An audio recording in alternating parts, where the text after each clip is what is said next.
Hello everyone. I am going to walk you through our syllabus much the same way that I would if we were meeting together in person in class. I am of course happy to answer any additional questions that you have, but I hope that you will take the time to listen to this overview because I think it will help give you a good sense of what you can expect in this course. As you know, our course is being conducted online, so you are going to definitely need to stay on top of the PolyLearn course page and also use our McGraw-Hill Connect website through the publisher, which will give you lots of opportunities to dive deep into the content of this course. There are 3 on-campus exams. The dates are listed here. The midterms in October and November begin at 6:10 and the final at 7:10 p.m. All my contact information is here. Oh, sorry.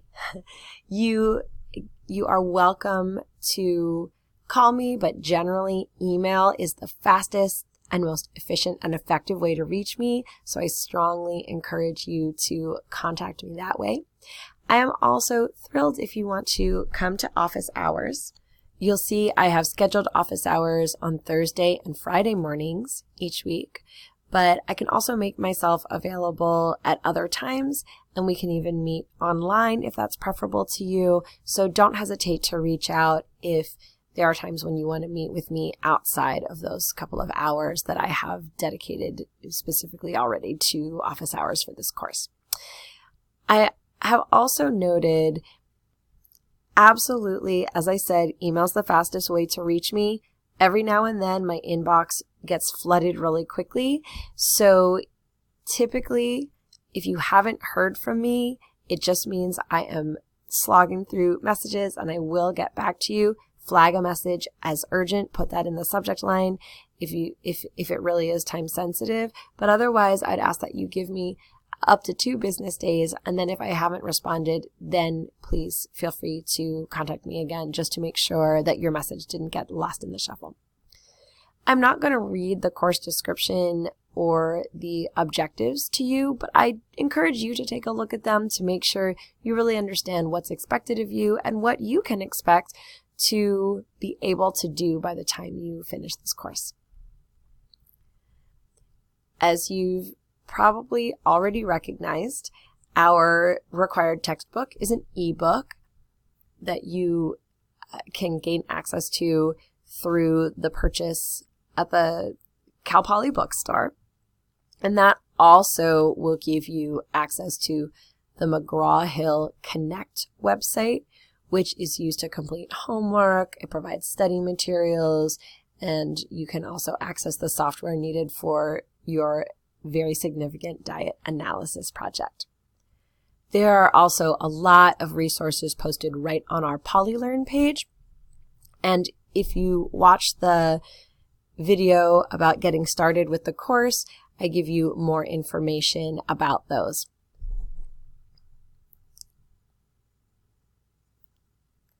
If you have any requirements to adapt any of the documents or text that we're using for the book, you can utilize the website here to be able to do that, which is a really great resource that we have here at Cal Poly. This next section outlines the major strategies that I will be using to assess your learning throughout the quarter. Your first assignment is going to be a syllabus quiz, and that's 2% of your course grade. I would say it's a relatively easy way to earn some points. As long as you have paid attention to the syllabus, you can complete that quiz, and it will hopefully ensure that you understand the ins and outs of the syllabus, and again, it will also boost your grade.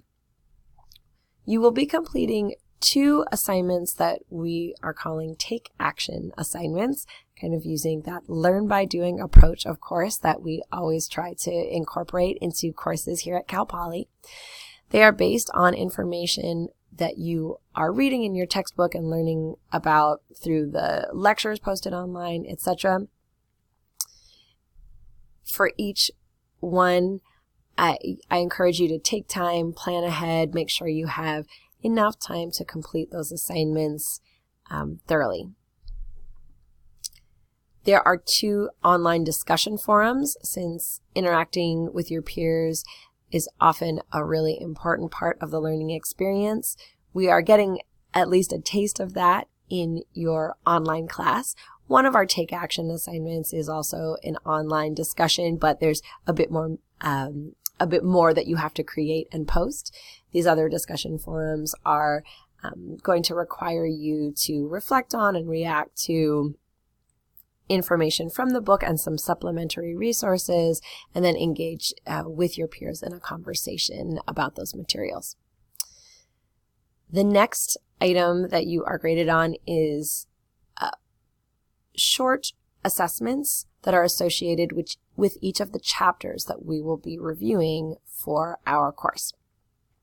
There are 12 of them altogether that are required. In general, they take the average person about 45 to 60 minutes to complete, but that is an estimate, and it assumes that you've already read the chapters before completing that Learn Smart assignment. You will typically be responsible for completing 2 of these assignments each week. They will be open. Actually, they're already all open and accessible to you, but they will close on the Sunday evening at the end of the week at which they're due. Now, they are considered adaptive learning or mastery assignments. And what that means is that you can take those assessments multiple times and keep going until you get 100%, as long as you achieve that 100% by the due date.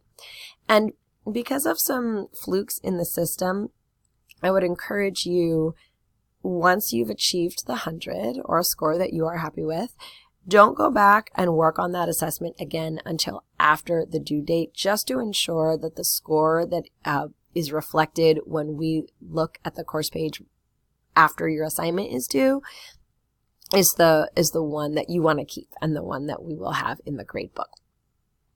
But again, if you start early in the week to work on that assignment, it will give you enough time to take it on multiple occasions, if that will help to ensure that you get that 100%, and most importantly, that you really understand the content. I have a link embedded here into the syllabus for getting to the Connect website. It's also posted on your course page.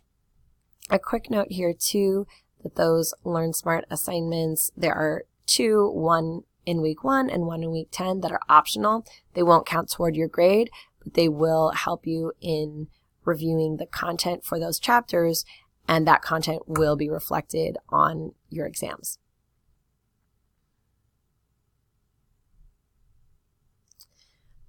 The diet analysis project is broken up into 3 parts, and it's completed at different points along the way throughout the quarter. Together, they are worth 20% of your course grade, and that increases with each section. There's a whole separate module related to this project, and I have completed videos walking you through the directions for each section. So if you go to that module on the course page, you can find all of that information. There are 3 exams for our course, and I wanted to point out that the final exam is not cumulative, so it will only cover content that has been introduced after the second midterm.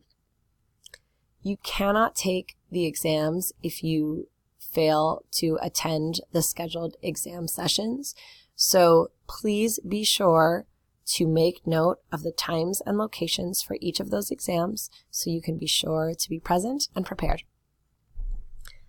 This table summarizes how you earn your points for the course. So it just sort of breaks down, of course, all those assignments and the percentage points for the overall course grade that each contributes. In terms of grading for this class, you can see the weighting here, and the grades will be posted consistently to PolyLearn. So throughout the quarter, you should be well aware of where you stand in terms of your grade for the class. I strongly encourage anyone, if you are worried about your grade, or frankly, simply if you are just wanting to make sure you're looking ahead and setting yourself up for success in this online course, please be proactive. set up a time to meet with me. Once more, I am happy to meet in person. We can also talk on the phone or meet virtually using Zoom.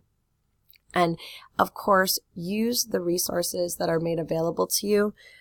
There is a wide gap between what is required for you to complete for the course and what you have access to support your learning and understanding of the course content. Once more, I would direct you to the video regarding getting started with the course page to see or get at least a better sense of all of the types of resources that are accessible to you. Another policy related to grading is that I do not round up students' grades unless there is a particular Cal Poly policy that I would be observing, which of course I would always do. Your final grade for the course will be exactly what you earned throughout. Of course, if you think that an assignment was graded mistakenly in any way, I'm always happy to talk about that, but I won't boost a grade simply because you're so close to, the A- instead of the B+, etc. I also do not offer extra credit opportunities for individual students. I strongly believe that it is imperative to a respectful learning environment that all members of a course are given the same opportunities to earn points and do well in the course.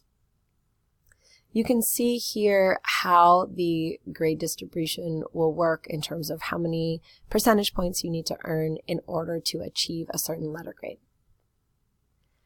I'm going to stop this recording here, and we will pick up in the second video posted on the course page reviewing class policies, and we will look at the course calendar together as well.